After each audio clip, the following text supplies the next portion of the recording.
এটাই বোধহয় পারুনি। স্যার না মানে আমার তো ফোন বাড়িতে ফেলে এসেছি। আপনারা কথা বলে ওটিতে আসুন, আমি পেশেন্টকে ওটিতে নিয়ে যাওয়ার ব্যবস্থা করছি। চল চল। বলছিলাম অপারেশনটা কি আজকেই করতে হবে? আজকেই করতে হবে স্যার, স্কেডিউল তো আমি সেরকমই সাজালাম। মানে করতেই হবে? হ্যাঁ স্যার, আজকেই করতে হবে। ঠিক আছে, অসুবিধা নেই। Okay sir. মানে আসলে না আজ আমার মাথাটা এত যন্ত্রণা করছে। এই রে, আচ্ছা আচ্ছা আপনি এত টেনশন নেবেন না স্যার, আমার কাছে ক্যালপল রয়েছে, আপনি খেয়ে নিন, বেটার ফিল করবেন। শালা আমার ফাটছে, আমায় ক্যালপল খাওয়াচ্ছে। স্যার পেশেন্ট পৌঁছে গেছে দিদি। যাই, চলুন স্যার। যেতেই হবে না? আপনি না গেলে অপারেশনটা করবে কে স্যার? সময় নষ্ট করবেন না, আসুন প্লিজ।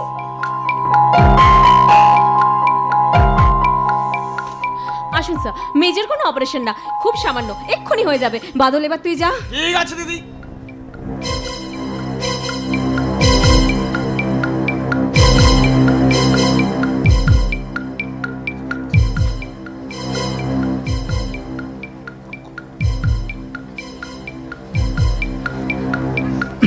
কি বলে?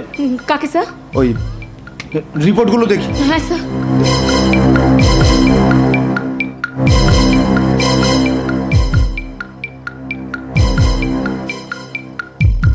এই নিন, এই নিন স্যার।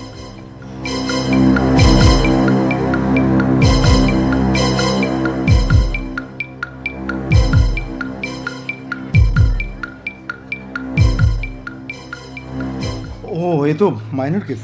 মাইনাস। সহজ অপারেশন। ভীষণ সহজ স্যার। পারমিতা, হ্যাঁ স্যার। আজ তুমি অপারেশনটা করো। আপনি থাকতে আমি অপারেশন করব? হ্যাঁ করবে। মানে এতদিন তো তুমি আমার পার্সোনাল হয়ে প্র্যাকটিস করেছো, তুমি কি শিখেছো আজ তার পরীক্ষা নেব। তুমি যদি ঠিকঠাক অপারেশন করতে পারো তাহলে আমি তোমায় পুরস্কার দেবো। পুরস্কার? হ্যাঁ পুরস্কার, মানে যে পুরস্কার তুমি চাইবে সে পুরস্কারই পাবো। যদি আপনাকে চাই। কি হলো পারমিতা, কি ভাবছো? বলছি স্যার, অপারেশনটা আমাকেই করতে হবে? হ্যাঁ করো। 103 নম্বর পেশেন্ট পার্টি মধু মাইতির বাড়ির লোককে বলছি, অপারেশন সাকসেসফুল। পেশেন্টকে বেড়ে দেওয়া হয়েছে, বিকেল 3টের পরে আপনারা দেখা করতে পারবেন।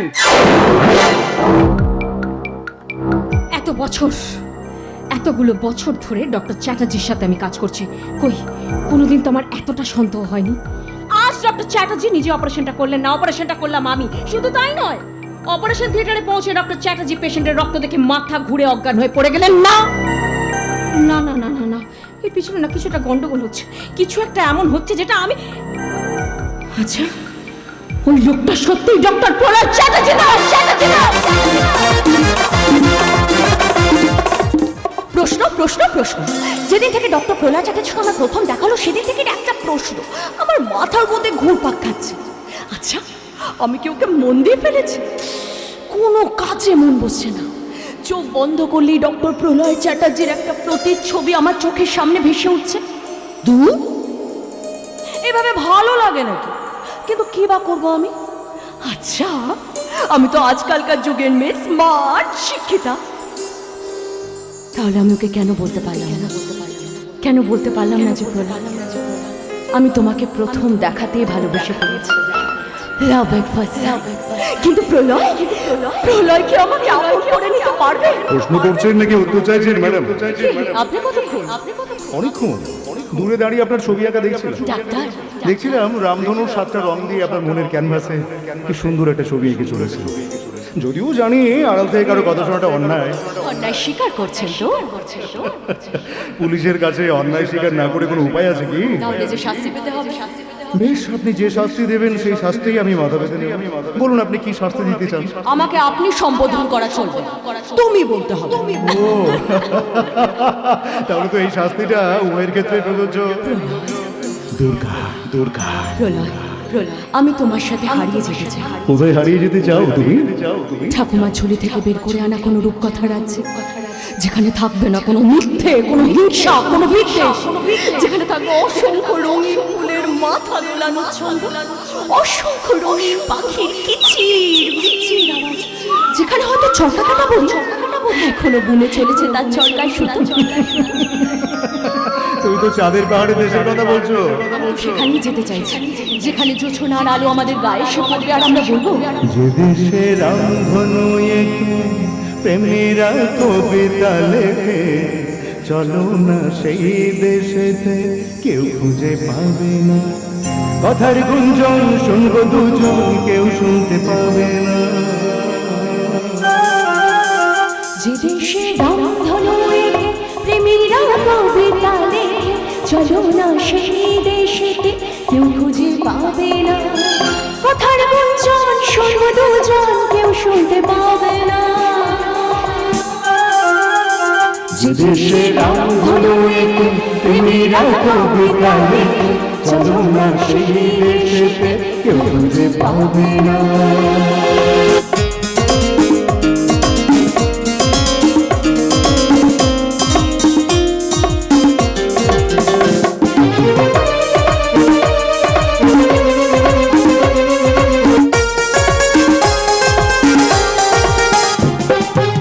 যেখানেতে রাত নেই যেখানেতে দিন নেই প্রহরে প্রহরে আছে শুধু ভালোবাসা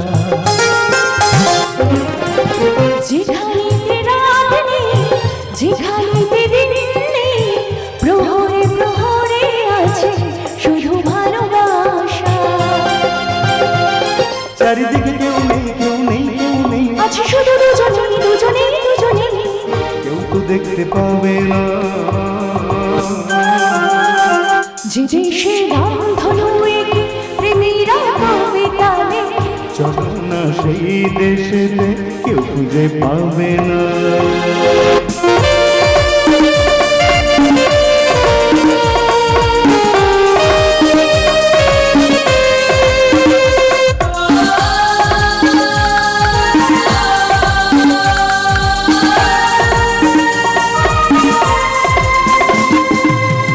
যেথা আছে ভরসা যেথা চোখে সহসা ফিরে ফিরে আসে যায় স্বপ্ন আশা যেটা আছে ভরসা যেটা চোখে সহসা ফিরে ফিরে আসে যায় স্বপ্ন আশা তুমি তুমি করে মন সারাদিন সারাক্ষণ একসাথে মিলে যায় দুটি প্রাণ দুটি মন কেউ তা জানতে পারবে না যে দেশে রামধনু এঁকে প্রেমীরা কবিতা লেখে চলো না সেই দেশেতে কেউ খুঁজে পাবে না যে দেশে রামধনু এঁকে প্রেমীরা কবিতা লেখে চলো না সেই দেশেতে কেউ খুঁজে পাবে না লা লা লা লা লা লা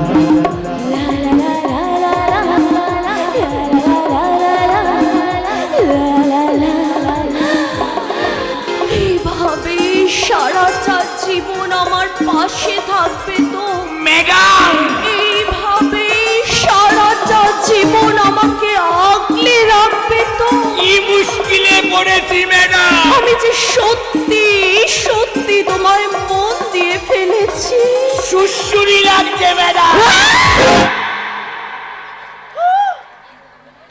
আপনি কাউকে খুঁজছেন নাকি ম্যাডাম খুঁজছিলাম তো এখানে এখানেও আপনি ছাড়া তো কেউ নেই ম্যাডাম একটা একটা খবর দেবার জন্য আপনার কোয়ার্টারে এসেছিলাম আর আপনি আমাকে জড়িয়ে ধরে তার মানে আমি স্বপ্ন দেখছিলাম কি ভাবছেন ম্যাডাম ইস, ছি ছি ছি ছি ছি ছি, কি লজ্জা কি লজ্জা নরহরি বাবু আমি এক্সট্রিমলি সরি প্লিজ প্লিজ আপনি কিছু মনে করবেন না মনে না হয় কিছু করলাম না তুই সাহস করে একটা কথা বলতে চাইছি যদি অভয় দান্ত বলে ফেলি হ্যাঁ বলুন না বলুন বলি হ্যাঁ হ্যাঁ দেখুন ম্যাডাম সম্মানে আপনি আমার চেয়ে অনেক বড় তো বয়সে বয়সে কিন্তু আমি আপনার চেয়ে বড় ঠিক। তাই অভিজ্ঞতা থেকে বলছি যাকে ভালোবেসে ফেলেছেন তাকে মনের কথা বলে দিন শুভ কাজে দেরি করতে নেই বলছেন বলছি আপনার উপদেশটা আমি মাথায় রাখবো যদি বলেন আপনার হয়ে কথাটা আমি প্রলয় বাবুকে বলতে পারি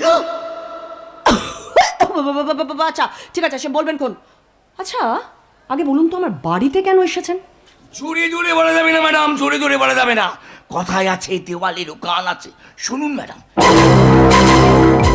হোয়াট এসব আপনি কি বলছেন নরহরি বাবু ঠিকই বলছি ম্যাডাম একদম ঠিক কথা বলছি আপনি খবর নিতে বলেছিলেন তাই স্পাই মারফত আমি খবর নিয়েছি আর এই খবরটা দেওয়ার জন্যই আমি আপনার কোয়ার্টারে এসেছি ম্যাডাম ও মাই গুডনেস তার মানে আমাদের আরো কড়া নজর রাখতে হবে ইয়েস ম্যাডাম আসতে পারি ম্যাডাম আপনি কে আপনাকে তো ঠিক চিনলাম না চেনার কথা নয় ম্যাডাম আসলে আসলে ম্যাডাম এর আগে আপনার সাথে তো আমার কোনো দিনও দেখা হয়নি। আপনার সাথে দেখা করতে আমি থানাতে গিয়েছিলাম ম্যাডাম, কিন্তু সেখানে গিয়ে জানলাম আপনি থানাতে নেই, ছুটিতে আছেন, তাই বাধ্য হয়ে চলে এলাম আর কি। তো বাধ্য হওয়ার কারণটা জানতে পারি? হ্যাঁ নিশ্চয়ই পারেন ম্যাডাম, আমার নাম ভাস্কর, আমি ওই দয়াময় হালদারের কাছে কাজ করি। দয়াময় হালদার? আমি শিক্ষিত ম্যাডাম, কিন্তু কোনো ভালো কাজ না পেয়ে না বাধ্য হয়ে আমাকে ওনার কাছে কাজ করতে হয়। কিন্তু একটা চরম অনুশোচনা থেকে না ম্যাডাম আমি এখানে আসতে বাধ্য হয়েছি। নিজেকে যেন বড় একটা অপরাধী বলে মনে হচ্ছে। যা বলতে আসছেন খোলাখুলি বলুন তো। ম্যাডাম ওই দয়াময় বাবু নিলয় বাবু দুজনে মিলে সরকারি হাসপাতালে লোকল ওষুধ সিরিঞ্জ সব সাপ্লাই করছে। এর জন্য ওরা সরকারি টেন্ডার থেকে মোটা টাকা কামাচ্ছে। তার মানে স্পাই মারফত আমাদের কাছে যে খবরটা এসেছে সেটা একদম ঠিক। পালের গোদা ওই দয়াময় হালদার। শুধু তাই নয় ম্যাডাম, শুধু তাই নয়, সেই সঙ্গে কিছু ডাক্তারকে হাত করে অসুস্থ মানুষের শরীর থেকে অপারেশন করে কিডনি, মৃত মানুষের কঙ্কাল এসব পাচার করার একটা চক্র চালাচ্ছে।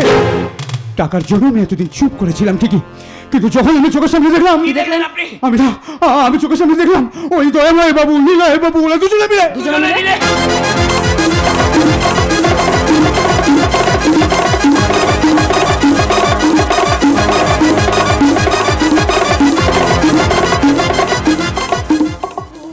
মাই গড!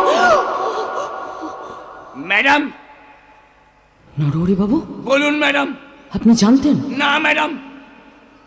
আমি আপনাকে কোয়েশ্চেন করছি না, আমি শিওর এত বড় একটা র‍্যাকেটের কথা আপনি জানতেন। সত্যি বলছি আমি জানতাম না। Shut up! আগেও আপনাকে বলেছি আমি মিথ্যে সহ্য করতে পারি না।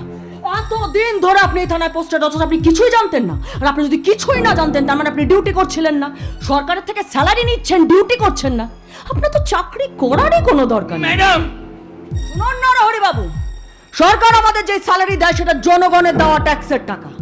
জনগণের দেওয়া টাকা আপনি হাত পেতে নিতে পাচ্ছেন, অথচ সেই জনগণকে সুরক্ষা দেওয়ার বদলে আপনি সমাজের সেই সমস্ত মানুষগুলোর সাথে গিয়ে হাত মিলিয়েছেন যারা এই সমাজের ক্ষতি চাইছে। ডিউটি জয়েন করার আগে আমাদের একটা শপথ বাক্য পাঠ করতে হয়, সেটাকে আপনি ভুলে গেছেন। Sorry madam. সরি? আর হবে না ম্যাডাম। কি হবে না তা তো পরে ভেবে দেখব। আপাতত আমি আপনাকে ফোকাস করছি। আগামী 48 ঘন্টার মধ্যে আপনি আপনার সপক্ষে সমস্ত যুক্তি ও কারণ দেখে আমার কাছে রিপোর্ট পেশ করবেন। শুনুন নরহরি বাবু, আমি চাইলে আপনাকে এক্ষুনি সাসপেন্ড করতে পারতাম, বাট আমি আপনাকে একটা সুযোগ দেব। এবার আপনি ডিসিশন নিন, আপনি কার পক্ষে থাকবেন, ন্যায়ের পক্ষে না অন্যায়ের পক্ষে। ম্যাডাম আপনি যদি সৎ পথে থেকে জনগণের সেবা করেন, উর্দি সমেত সসম্মানে গান স্যালুট পাবেন। আর যদি অসৎ পথে থেকে আপনি দিনের পর দিন অন্যায় কাজ করেন, একদিন রাস্তায় ঘাটে কুকুরের মতো মরে পড়ে থাকবে, কেউ ফিরেও তাকাবে না। আশা করি আপনার সেটা ভালো লাগবে না। আমি আপনাকে কথা দিচ্ছি ম্যাডাম, সৎ পথে থেকে বীরের মতো মৃত্যুবরণের পথ আমি বেছে নেব। এখন থেকে আপনি যেভাবে বলবেন আমি সেভাবে ডিউটি করবো ম্যাডাম। বেশ, তাই যদি হয় এবার আমি কাটা দিয়ে কাটা ম্যাডাম কাহিনীর বিন্যাস করেছে ওরা, সেই কাহিনীকে শেষ করব আমি। আজ পর্যন্ত আমি কোনো খেলায় হারিনি, এখানেও হারবো না। আমি লোহা দিয়ে লোহা।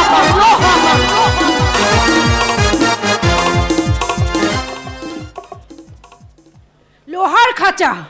বিয়ের পরে মেয়েদের জীবনটাই লোহার খাঁচায় বন্দি হয়ে যায়। বিয়ের আগে কত রঙিন স্বপ্নের চোখে ধবধবে একটা রাজপ্রাসাদ, ঘোড়ায় চড়ে রাজকুমার, চারিদিকে চকর বাকর, আর ওই রাজপ্রাসাদে রানীর মতো থাকবে তার আদর। কিন্তু বিয়ের পর ওই রাজরানী হয়ে যাবে চক্রানী।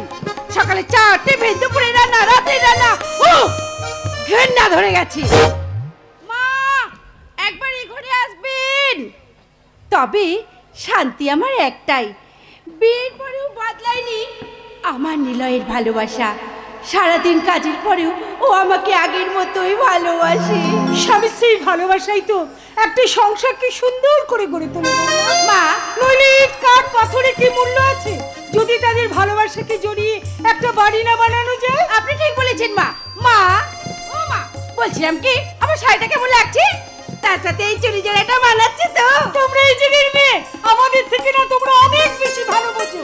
তাছাড়া আমাদের তো এই শাড়ি আর একটা সিঁদুরের টিপ, এই নিয়ে আমি আমার জীবনটা কাটিয়ে দিয়েছি। এখন আর সেদিন নেই মা, এখন স্ত্রীর গায়ে দামি শাড়ি গয়না দিয়ে স্বামীর ব্যক্তিত্বের পরিচয় হয়। ভুল বৌমা, পোশাক আশাক দিয়ে কখনো মানুষের বিচার করা যায় না। মানুষের পরিচয় পাওয়া যায় তার ব্যবহারে, তার শিক্ষায়, তার আচার আচরণ। বাবা, ওই যে কথায় আছে না, ডোন্ট জাজ আ বুক বাই ইটস কভার। মানে কি বলতে চাইছেন আপনি? যাকে যাকে অত শত বুঝে তোমার কাজ নেই, তার থেকে যাও, যে কাজে যাচ্ছ সেই কাজটা ভালোই ভালোই মিটিয়ে তাড়াতাড়ি বাড়ি ফিরে এসো দেখি।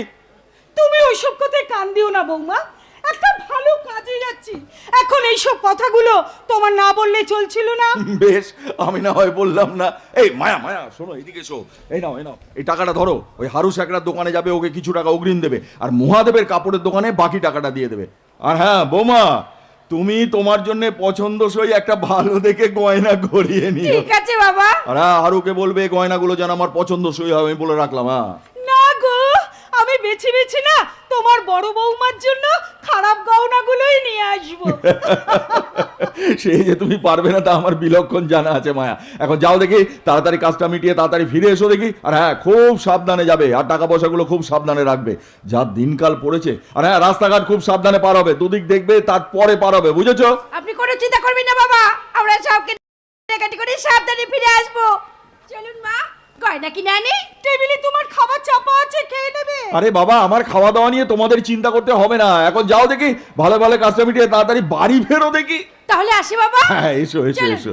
দুর্গা দুর্গা। যাক বাবা, একটা কাজ অন্তত এগিয়ে রাখা গেল। এইবার শুধু সেই দিনটার জন্য অপেক্ষা। বাবা চন্দ্রনাথ চ্যাটার্জি ডাক্তার ছেলের বিয়ের মণ্ডপে দাঁড়িয়ে আছে, একেবারে মাথা উঁচু করে। সারা বাড়িতে একটা আনন্দের মহল, আত্মীয় স্বজন, পাড়া প্রতিবেশী, নিমন্ত্রিত লোকজন বাড়িতে একেবারে হই হই করছে, কিচকিচ করছে। আর আমি সবার মাঝখানে দাঁড়িয়ে সব কাজ পরিচালনা করছি। খাওয়ার জায়গা, বসার জায়গা, অতিথি আপ্যায়ন, সব সব সব। না না, ও সব কাজ আমি একা করতে গেলে না আমি ঠিক গুলিয়ে ফেলবো। আর বাবা, আমার বয়স হয়েছে তো, ওই সব কাজ আমার একার পক্ষে করা সম্ভব নাকি? না না, তার থেকে বরঞ্চ ওই আলাদা আলাদা লোককে আলাদা আলাদা কাজের দায়িত্ব দিতে হবে। আর তার জন্য একটা লিস্ট বানাতে হবে, কাকে কি দায়িত্ব দেবো। যাই বাবা, একটা ভালো করে লিস্ট বানিয়ে ফেলি। আরে স্যার, আপনি এখন এখানে কি হয়েছে? বিচলিত হবেন না, আমি একটা চিঠি দিতে এসেছি। চিঠি? হ্যাঁ, চিঠি। ওসি ম্যাডাম নিজেই আপনার সঙ্গে দেখা করতেন, বিশেষ কাজে উনি কদিনের জন্য বাইরে গেছেন। দেখুন, ফোনে তো সব কথা বলা যায় না, তো সেই কথাগুলো চিঠিতে লিখে সেই চিঠিটা আপনাকে দেবার জন্য আমাকে পাঠিয়েছে। ও, তা কি এমন গুরুত্বপূর্ণ কথা যে একেবারে চিঠি লিখে? এই দেখুন স্যার, আপনি এখনো দাঁড়িয়ে রয়েছেন, আপনি বসুন না, বসুন। না না, বসার দরকার নেই, আমি ঠিক আছি। বলছিলাম কি স্যার, আমার বাড়িতে এখন এমন কেউ নেই যে আমি আপনাকে এক কাপ চা খাওয়াতে পারবো। না না, চা আমি খাবো না, আমি সবে মাত্র খেয়ে দিয়ে বেরিয়েছি, চায়ের কোনো প্রয়োজন নেই। তা বাড়ির সবাই কোথাও বাইরে বেড়াতে গেছে নাকি? না না স্যার, বেড়াতে যায়নি, গেছে একটু বাজারে কিছু কেনাকাটি করবে। ও আচ্ছা আচ্ছা। বলছিলাম কি স্যার, আপনি আমার বড় ছেলে প্রলয় চ্যাটার্জিকে তো নিশ্চয়ই চেনেন। এই এলাকায় ডাক্তার প্রলয় চ্যাটার্জিকে কে না চেনে বলুন তো? আমার ছেলে বলে আমি বলছি না স্যার, আমার প্রলয় কিন্তু একটি রত্ন। না না, ও শুধু ডাক্তার হিসেবে নয়, মানুষ হিসেবে ও একেবারে আদর্শ। জানেন স্যার, ও যখন ছোট ছিল, খুব ছোট, ওই ছাত্র অবস্থায়, তখন থেকেই ও খুব ইন্টেলিজেন্ট। আর আমি তখন থেকেই ঠিক করি আমার এই ছেলেটিকে আমি ডাক্তার বানাবো। আমার সমস্ত সাধ্যের বাইরে গিয়েও আমার সেই স্বাদ কিন্তু আমি পূরণ করেছি স্যার। চন্দ্রনাথ বাবু, এখন অবশ্য আমার দুই ছেলেই নিজের পায়ে দাঁড়িয়ে গেছে। ছোট ছেলেটি তো ব্যবসা পত্র করে, ও আগেই বিয়ে থা করে নিয়েছে। আর জানেন স্যার, না, আমি অনেক কষ্টে না আমার এই বড় ছেলেটিকে আমি বিয়ের জন্য রাজি করিয়েছি। আমার খুব স্বাদ, আমার এই বড় ছেলেটির বিয়ে আমি খুব ধুমধাম করে দেব। হ্যাঁ দেবেন, নিশ্চয়ই দেবেন। এই নিন ধরুন, এখন আমি আসি। হ্যাঁ, বলছিলাম কি স্যার, আপনার যদি সময় থাকে তাহলে একটু দাঁড়িয়ে যান না, মানে চিঠিটা পড়ে যদি উত্তর দেওয়ার মতো কিছু থাকে, না হয় আপনারা দিয়ে দেব। সময় মানে ঠিক আছে, পড়ুন। আচ্ছা। মাননীয় শ্রী চন্দ্রনাথ চ্যাটার্জি, আপনার প্রতি পূর্ণ শ্রদ্ধা ও সম্মান জানিয়ে চিঠি লিখছি।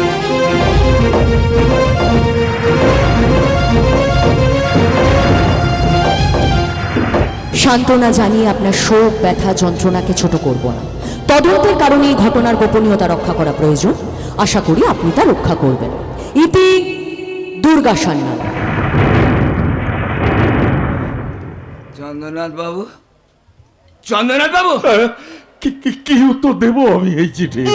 চন্দ্রনাথ বাবু, এই যন্ত্রণা আমি কি দিয়ে ঢাকবো? আপনি শান্ত হন চন্দ্রনাথ বাবু। যে ঘটনা ঘটেছে সেটা কাঙ্ক্ষিত নয়, তবু আমি বলছি আপনি শান্ত হন। শান্ত? কোন বাবা তার ছেলে হারাবার যন্ত্রণা বুকে চেপে শান্ত থাকতে পারে? আপনি আমাকে বলতে পারেন? চন্দ্রনাথ বাবু, না, তবু শান্ত তোমাকে থাকতেই হবে। আমি আছি, আমি শান্তই আছি। দেখুন চন্দ্রনাথ বাবু, এই ব্যথা শুধুই আপনার, কিন্তু এই লজ্জা যে আমাদের সবার, এ ক্ষতি সমাজের সবার চন্দ্রনাথ বাবু। আচ্ছা স্যার, যাদের এই সমাজে কোনো প্রয়োজন নেই তারা তো থেকে যায়, কিন্তু যাদের কিনা এই সমাজে অনেক অনেক প্রয়োজন তারা কেন চলে যায়? আপনি আমাকে বলতে পারেন? চন্দ্রনাথ বাবু, প্রশাসনের ব্যর্থতার দায় স্বীকার করে আজ আমি আপনাকে কথা দিয়ে যাচ্ছি, এই ঘটনার সঙ্গে জড়িত অপরাধীদের আমরা চরম শাস্তির ব্যবস্থা করবই করব। আপনি পারবেন আপনি আমার ছেলেটাকে আমার কাছে ফিরিয়ে দিতে? চন্দ্রনাথ বাবু, আমার এই ভাঙার হৃদয়টাকে আবার জোড়া লাগিয়ে দিতে পারবেন? আমার কথা আপনি শুনুন। আমার স্বপ্ন, আমার আশা আকাঙ্ক্ষা গুলোকে আবার আপনি নতুন করে দিতে পারবেন? প্লিজ আপনি চুপ করুন। পারবেন না, প্লিজ পারবেন না। আপনারা শুধু মিথ্যে প্রতিশ্রুতি দিতে পারেন, সান্ত্বনা দিতে পারেন, আর কিচ্ছু পারেন না। আপনি এখন দয়া করে আসুন, আমাকে একটু একা থাকতে।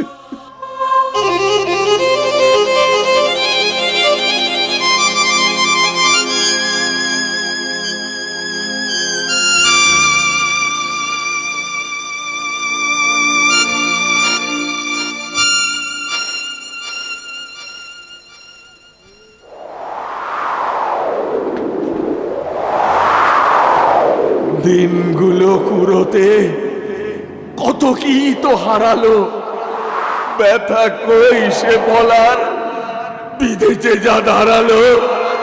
হাওয়া বয় শন তারারা কাঁপে, জেনে কি বা প্রয়োজন অনেক দূরের বন, রাগা হলো কুসুমে নাকি বন্যি তাপে। হাওয়া বয়